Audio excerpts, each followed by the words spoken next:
த Lord, ஹல்லேலூயா.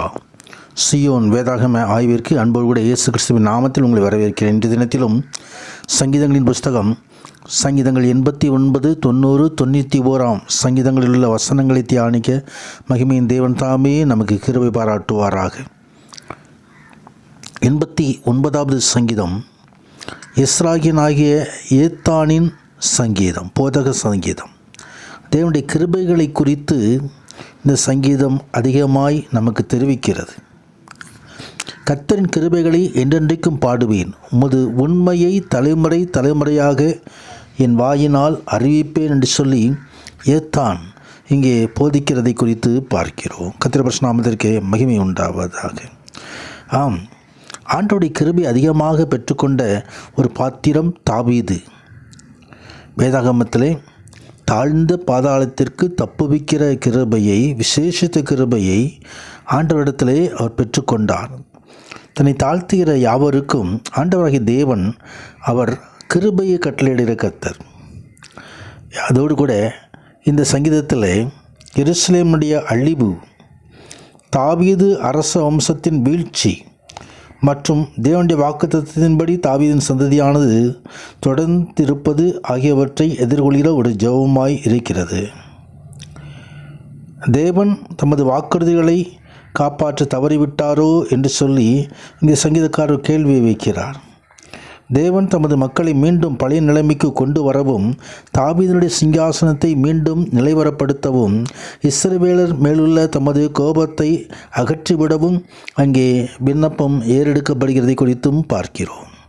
கர்த்தருடைய பரிசுத்த நாமத்திற்கு மகிமை உண்டாவதாக. ஆம், கம்பீர சத்தத்தை அறிகிற ஜனங்கள் பாக்கியவான்கள். கர்த்தாவே, அவர்கள் உம்முடைய முகத்தின் வெளிச்சத்திலே நடப்பார்கள். கர்த்தருடைய பரிசுத்த நாமத்திற்கு மகிமை உண்டாவதாக.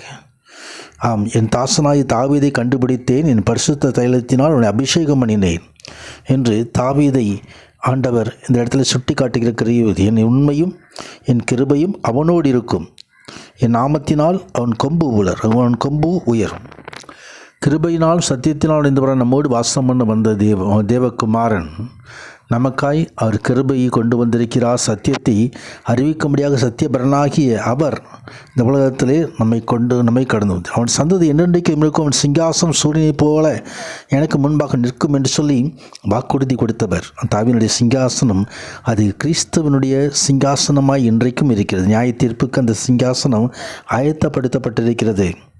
இந்த உலகத்தில் உள்ள தாவீதின் வம்சத்தார் ஒருவேளை ஆண்டவருடைய சத்தியத்திலிருந்து விலகி போனாலும் இதோ கிறிஸ்துவானவர் அந்த தாவீதின் குமாரனாய் இந்த உலகத்திலே கடந்து வந்திருக்கிறார். கர்த்தருடைய பரிசுத்த நாமத்துக்கு மகிமை உண்டாவதாக. ஆம், 4வது வசனத்தில் என்னடிக்கும் சந்ததியை நிலைநிலைப்படுத்தி தலைமுறை தலைமுறையாக ஒரு சிங்காசனத்தை ஸ்தாபிப்பேன் என்று சொல்லி ஆண்டவர் ஆணையிட்டார். ஆம், அந்த சந்ததி கிறிஸ்துவனுடைய சந்ததி. அந்த சிங்காசனம் கிறிஸ்துவனுடைய சிங்காசனம். ஜெயங்கொல்லினவனோ அவனும் என் சிங்காசனத்தில் அமர பண்ணுவேன் என்று சொல்லி வாக்குறுதி கொடுத்தவர். அவர் உண்மையுள்ளவர்.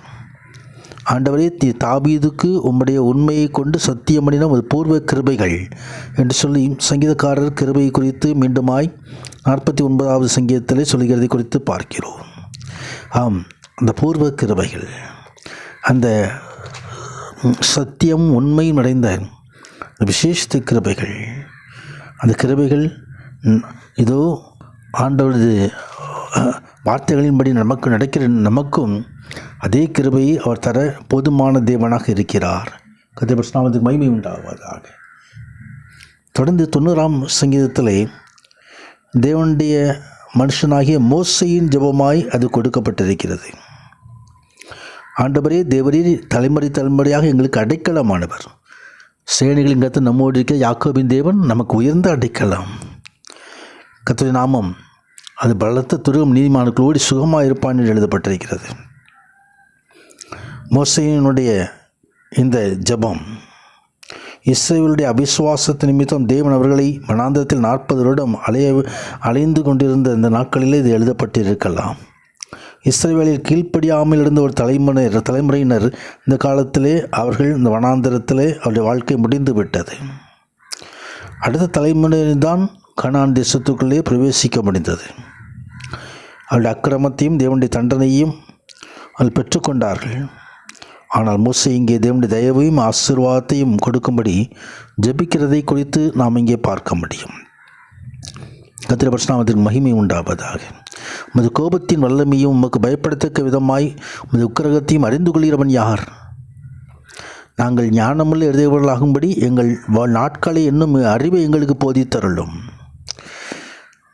அப்படியா மோசே தேவனுடைய சமூகத்தில் விண்ணப்பத்தை இருப்பது, எங்கள் நாட்களெல்லாம் ஒரு உமது கோபத்தால் போய்விட்டது. இஸ்ரவேல் ஜனங்கள் வனாந்தரத்தில் ஆண்டவருக்கு விரோதமாய் தாகம் வந்த பொழுது, பசி வந்த பொழுது, பழைய எகிப்தை நினைத்த பொழுது அவர் முறுமுறுத்தார்கள், மோசேக்கு விரோதமாய் பேசினார்கள். அந்த கிரியைகளெல்லாம், அந்த செயல்களெல்லாம் ஆண்டவருக்கு பிடிக்காததாக இருந்தது. நம்ம எப்பொழுதும் விசுவாச பாதையில் மிகவும் கவனமாய் ஆண்டவர் மீது முழு நம்பிக்கை வைத்து, முழு விசுவாசம் வைத்து கடந்து செல்ல வேண்டும். எங்கள் தேவனாய் ஆண்டவரின் பிரியம் எங்கள் மேல் இருப்பதாக.